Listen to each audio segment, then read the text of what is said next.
What would you do if you came face to face with a dog that had a scar from your past? A scar that connected you to a loss you never thought you'd face again.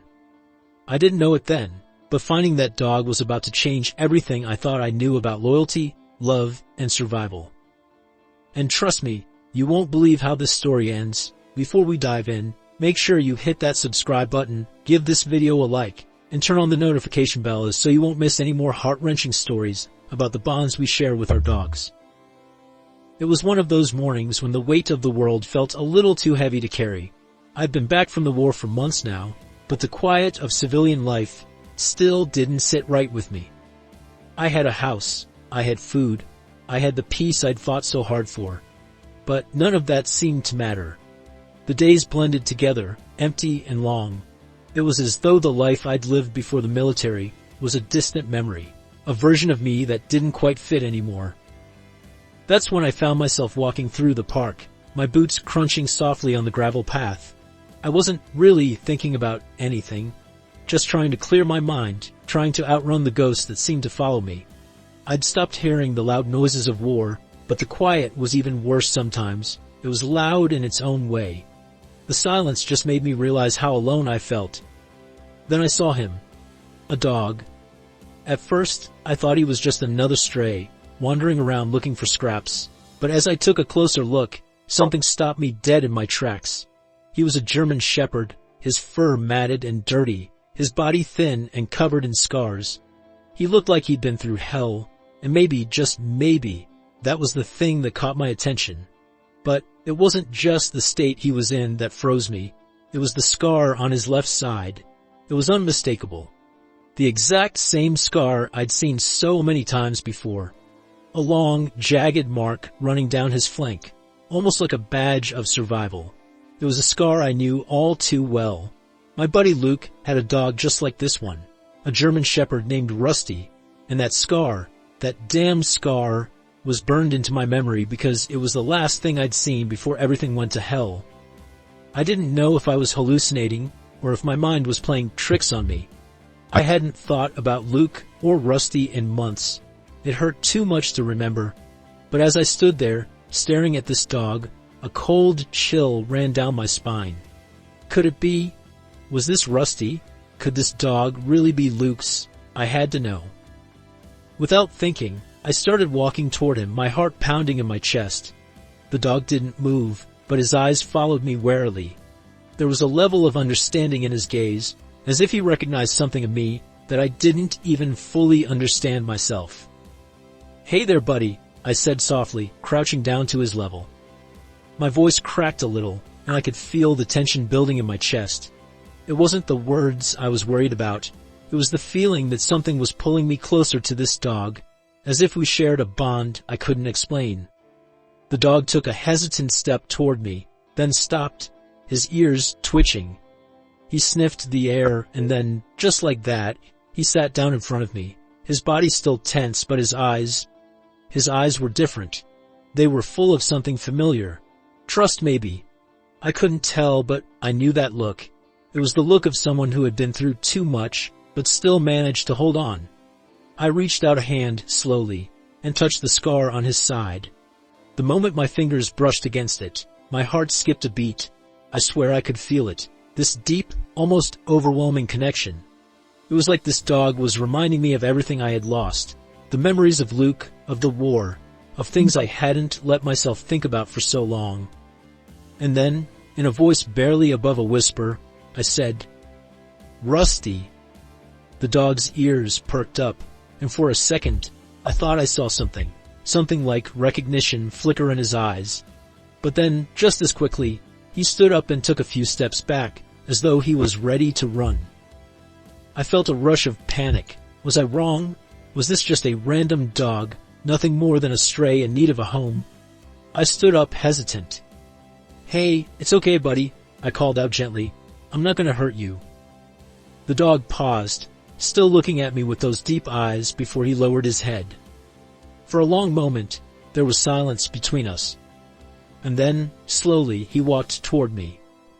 I couldn't explain it, but I knew right then that this was no ordinary dog. This was something else, something I didn't understand yet. But one thing was clear, my life was about to change.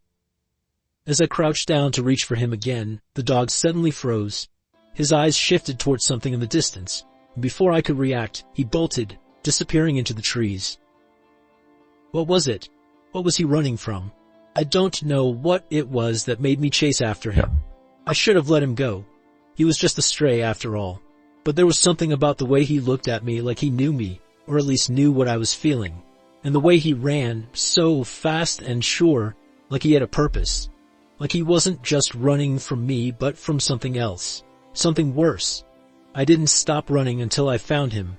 He was hiding behind a thick tree, his body pressed low to the ground, eyes darting nervously. It was almost like he was waiting for something or someone. I took a few slow steps toward him, calling his name softly. Rusty, I said again, my voice a little firmer this time. I don't know why I kept saying it. It was just a hunch, a gut feeling that this dog, this stray, was somehow connected to my past. I didn't have proof, no clear sign, but I was starting to believe it with every beat of my heart. The dog's ears twitched at the sound of his name, and for a moment, he just stared at me. His eyes softened, but there was still a wariness to him. Maybe he didn't recognize the name, or maybe he just didn't want to believe it. Either way, I wasn't going to give up that easily. I knelt down, keeping my movements slow. Hey, it's okay. I'm not gonna hurt you. He didn't move, but there was a shift in his posture. He wasn't as tense now. Maybe he could sense I wasn't a threat, or maybe he was just too tired to fight anymore. Either way, I took another step closer, and this time he didn't run. I slowly reached out my hand, and for a moment I thought he might pull away. But instead he sniffed it, and then, almost cautiously, leaned in, resting his head against my palm. That simple gesture hit me harder than I expected. For a moment I forgot where I was. The park, the city, everything seemed to fade away, and all I could focus on was the dog in front of me. I had been alone for so long, and here was this animal, wounded but willing to trust me.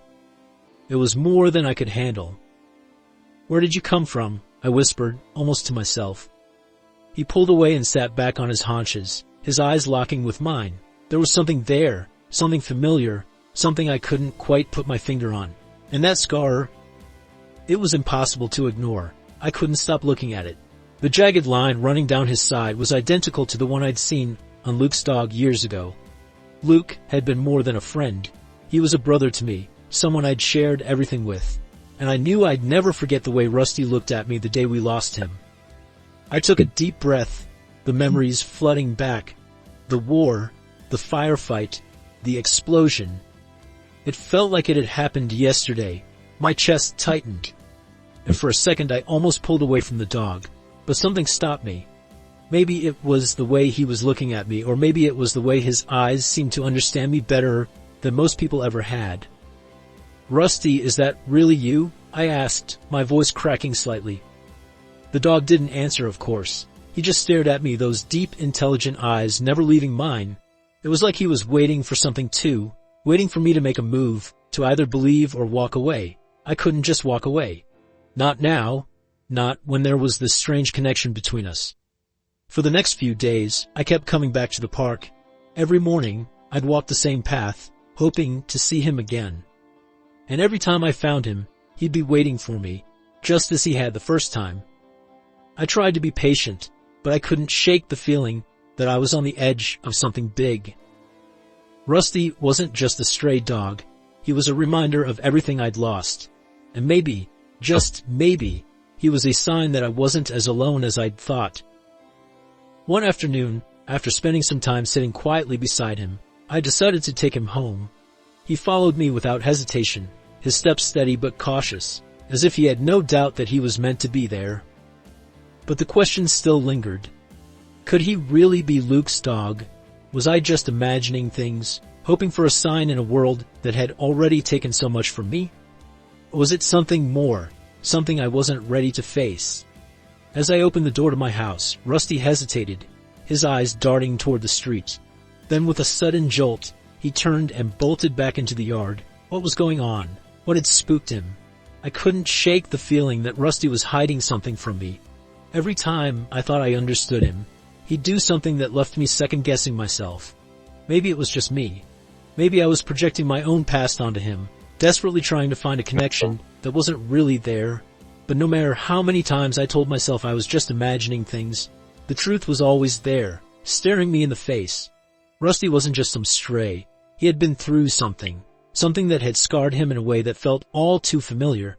He had a history, one that he wasn't ready to share, and I could see it in every cautious step he took, in every hesitation before he trusted me. It was late one afternoon when it happened. I had just returned from the store, my arms full of bags, when I heard the soft scratching at the door. I knew it was Rusty. He'd been waiting for me to come back every day since I brought him home. I opened the door, expecting the usual eager greeting, but instead I was met with silence. Rusty was nowhere to be found. Panic surged through me. Where the hell was he? The house wasn't big, and I'd checked every corner, every room, but he was gone. My heart pounded in my chest as I called out his name, my voice rising in desperation. "Rusty, where are you, boy?" I ran outside, my breath coming in short bursts, calling out into the yard.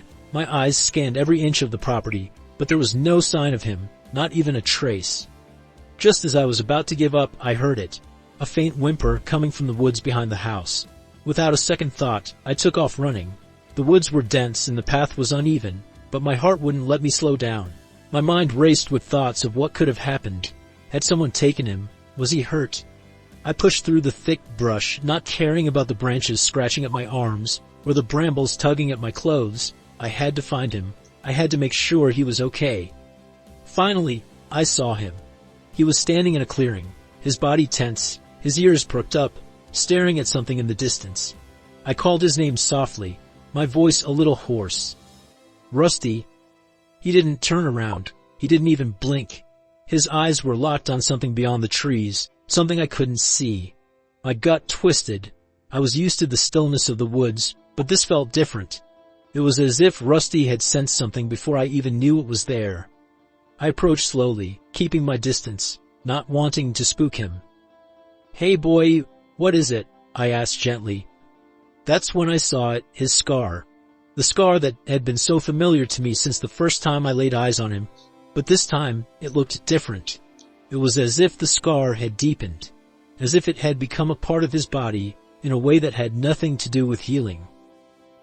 Rusty turned his head, his eyes meeting mine, and in that moment, I understood.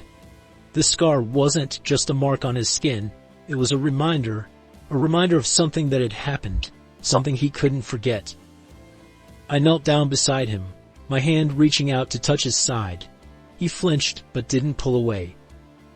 There was something about that scar. It wasn't just physical pain. It was something deeper, and I felt it in the pit of my stomach. This wasn't just about the past. It was about survival, about memories that never fade, no matter how hard you try to bury them. "Rusty," I whispered, "what happened to you?" His eyes softened, and for a moment I could swear I saw the ghost of a memory there, a flash of something I couldn't quite place. But then, just as quickly, the moment passed, and he stood up, pulling away from me.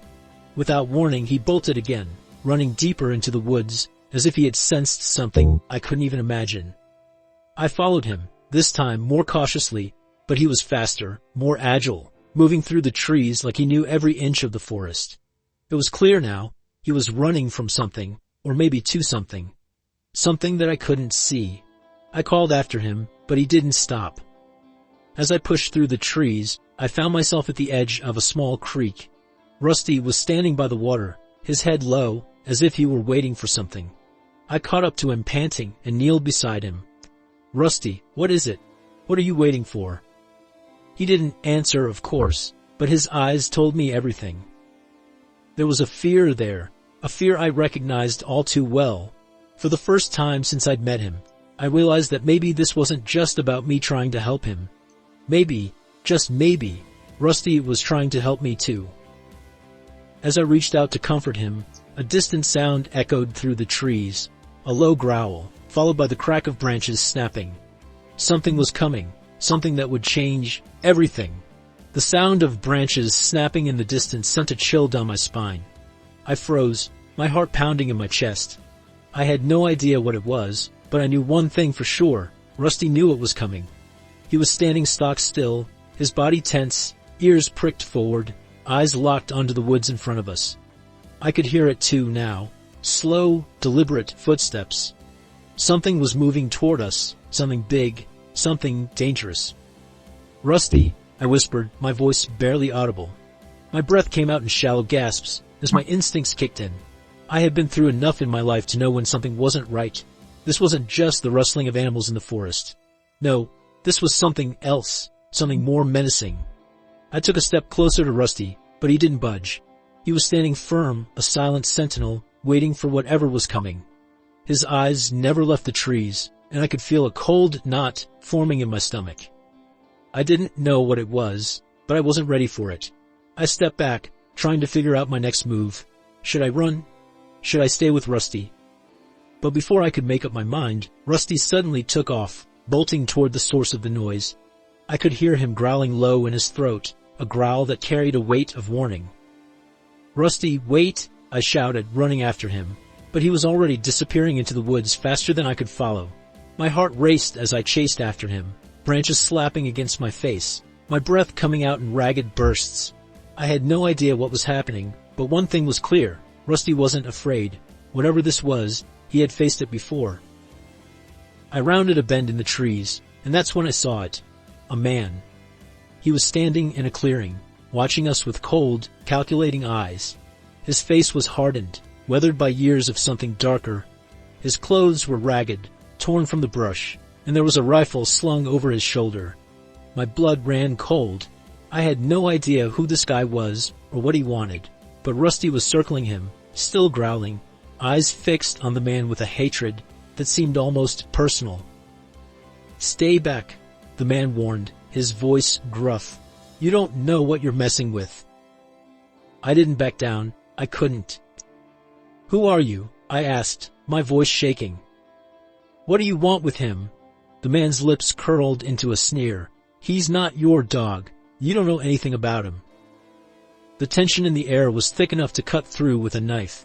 Rusty was still growling, but now he was positioning himself between me and the stranger, as if he was willing to protect me at all costs.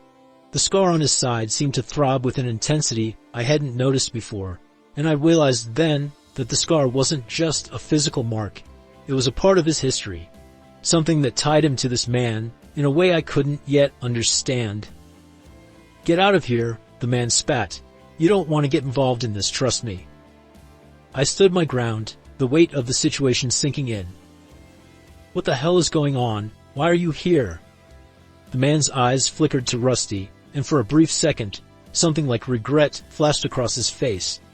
But it was gone as quickly as it came, replaced by something darker. "He's mine," the man said flatly. "He belongs to me."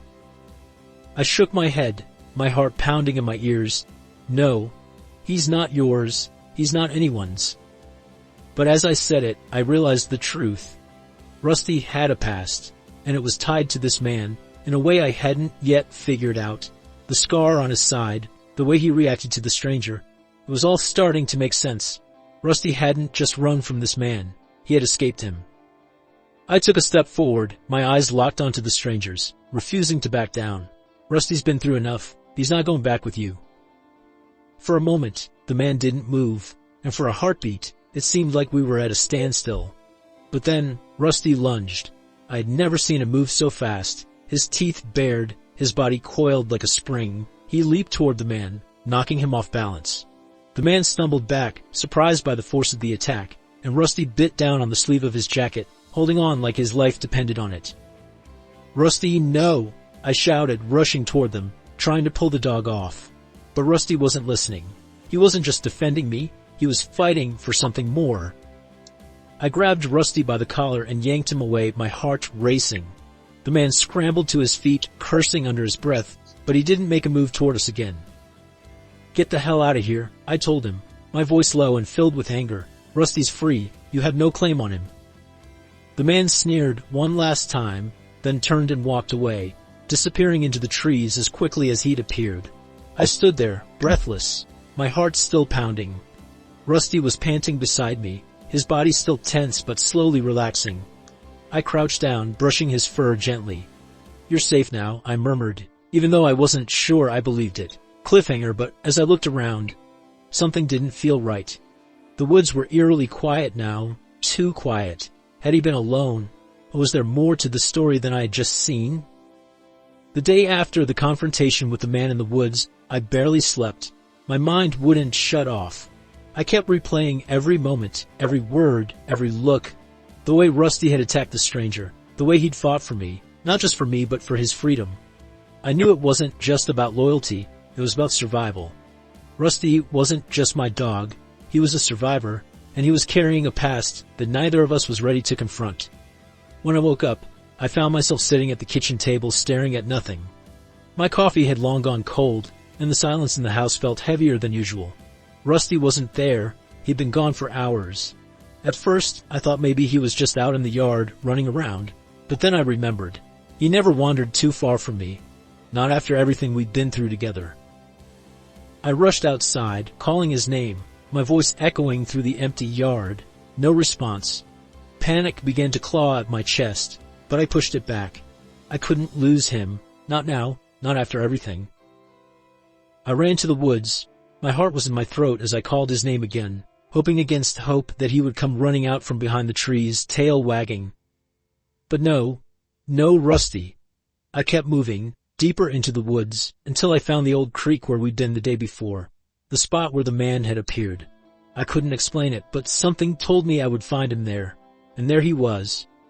Rusty was standing at the water's edge, staring into the rushing current. He didn't acknowledge me at first. His focus was intense, as if he was waiting for something. Or someone.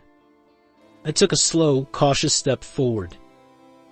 "Rusty," I whispered, my voice rough with emotion. Finally, he turned to me. His eyes were dark, full of something I couldn't name. Pain, maybe, but there was also a quiet strength in him, a resolve I hadn't seen before. "You're not alone, buddy," I said, trying to make sense of what I was feeling. "Whatever this is, we're in it together. I'm not going to leave you."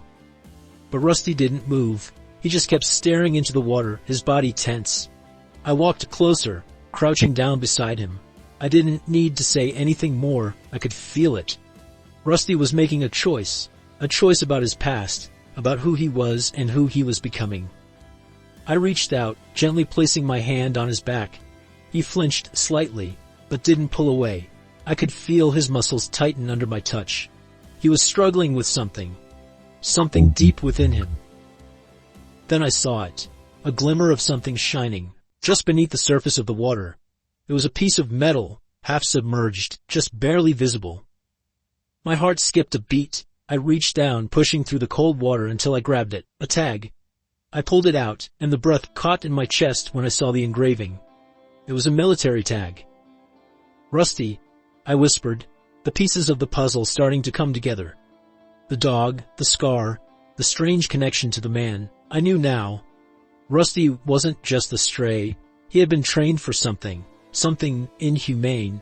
He was a soldier, a war dog. I stared at the tag in my hand, my mind reeling. It was like the world had shifted beneath me. Rusty had been through things I could never fully understand, things that had broken him, things that had scarred him in ways I couldn't even imagine. And yet here he was, standing beside me, waiting for me to make the next move. But what was I supposed to do now? I wasn't a soldier. I wasn't prepared to fight anyone, least of all someone like the man we'd encountered in the woods. And yet, there was no going back. Rusty needed me, and I needed him. But was I strong enough to protect him from the demons of his past? I stood there, holding the tag in my hand, trying to gather my thoughts. The truth had come crashing down on me in that moment, and there was no going back. Rusty was no longer just a stray dog I'd found on the streets. He was a part of a world I didn't understand, a world that was dark and dangerous, a world that might come after him, and by extension, after me. The question wasn't whether I could protect him, it was whether I was ready to fight for him. Rusty was waiting for me to make a decision, and so was the world. I took a deep breath, clenching my fists around the dog tag. "I won't let them take you, Rusty," I vowed, "no matter what."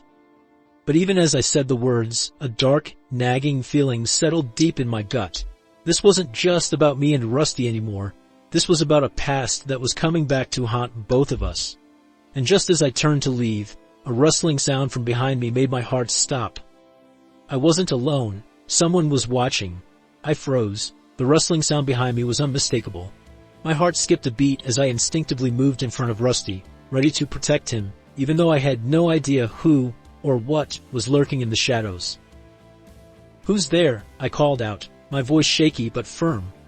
My hands clenched into fists, my breath coming in short bursts.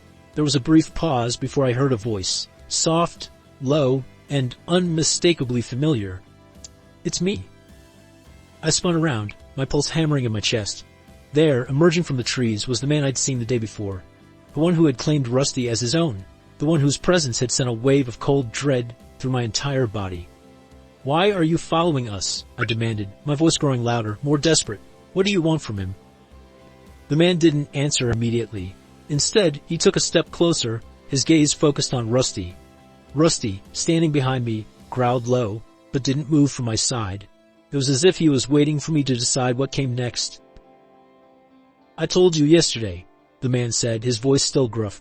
"Rusty belongs to me. You don't understand what you're dealing with. You don't know what he's been through." I stood my ground, my mind racing. I knew now. Rusty wasn't just a dog. He was more than that. He had been a tool, a soldier, forced into a life he didn't choose. And whatever that man had done to him, whatever that past held, it had shaped Rusty into something. Someone beyond what I could comprehend. But one thing I knew for sure, he was mine now, he had chosen me. And I wasn't about to let anyone take him away from me. "He's not your property," I said, my voice firm despite the fear gnawing at me. "He's a living being, not something you can control." The man's eyes flashed with something like anger. "You don't get it. I've seen what he can do. I've seen the destruction, and I've seen the damage he's caused." He paused, his face softening for just a moment. "But that's not Rusty, not anymore. He's been through hell, and you can't protect him from that." I shook my head, refusing to back down. "I don't care about his past. I care about who he is now, and he's my family, and I will protect him, no matter what." The man let out a bitter laugh, shaking his head. "You really think you can protect him from this, from the things he's done?" I didn't respond immediately. I couldn't. The truth of it was right there in front of me, gnawing at my insides. Rusty's past had scarred him in ways I couldn't fully understand. But that didn't matter. What mattered was what we had now, what we were willing to fight for. I looked at Rusty, who was standing beside me, his body tense but his eyes focused on the man. I could feel him drawing strength from me, and in that moment I knew we were in this together. We weren't alone. "Rusty, you don't have to go with him," I said, my voice breaking slightly. "You've been through enough. You don't have to go back to that life." Rusty stepped forward, his muscles tight, his eyes narrowed on the man. It was as if he was saying goodbye. Goodbye to the past that had haunted him. Goodbye to the life that had broken him. I took a step back, slowly leading Rusty toward the woods. We didn't have to fight. We didn't have to hurt anyone. We just had to keep moving forward, together. But just as we turned to leave, the man stepped forward, his hand reaching out, not in anger, but in something that almost looked like desperation. "Please," he said, his voice barely a whisper. "You don't understand. I'm not the enemy here. I didn't want this for him. I never did." But it was too late. I couldn't let him pull us back into that darkness. Rusty had already made his choice. "Goodbye," I said quietly, my voice thick with emotion. "Take care of yourself." And with that, we turned and walked away. Slowly at first, but then with more purpose, more strength. Rusty's steps were strong beside me, his scar a reminder of what he'd been through, but no longer a defining part of who he was. He wasn't just a war dog, a tool of war. He was a survivor. He was a friend. He was family. As we left the woods behind and headed home, I realized that the past no longer mattered. What mattered was what we built together. What mattered was the love and loyalty between us. Rusty had found his home, and I had found something I had lost long ago. Purpose. We were free.